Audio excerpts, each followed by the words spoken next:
We were there to deliver hope when a family thought they were saying goodbye for the last time. We were expecting to go home. I had called back to see if we can get a different routing because back home there was some weather. You actually need to go to Ramstein and you need to file your own flight plan to get there because we have an aeromedical evacuation that you need to do there. Simultaneously, we were getting our stuff to the aircraft to care for this patient, and the CCAT team was going to the hospital to package the patient and bring them to the aircraft. This patient's whole family came on to say goodbyes. It might be the last time that they get to see their son and their brother. There were multiple things going on with this patient. The patient was on a portable dialysis machine. The patient had 7 gunshot wounds to multiple areas of the body, and one wound in particular on the patient's hip was the one that was kind of giving us trouble and was having a bit more bleeding than we were comfortable with.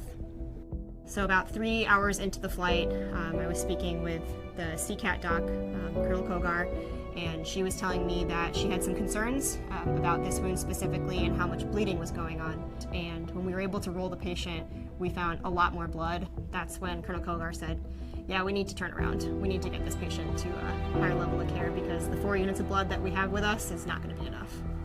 The loadmasters and crew chief got involved in helping apply pressure and doing whatever the medical team needed them to help with.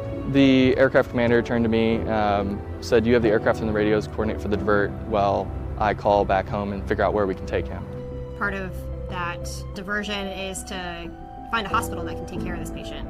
We need to have the appropriate level of care for our patient. Got us turned around, pointed towards Ireland, very non-standard. We landed at Shannon International Airport. They said the fog had rolled in. It was pretty thick. We had to land Cat 2 ILS to minimums. It's a little bit unnerving when you're in the back with this critical patient and you're trying to stay calm for everyone. So we got the 2 experienced pilots in the seat. They ended up landing the aircraft, one of which had landed in Cat 2 minimums before. And I just remember sitting in the back and someone saying, "Where's the runway?"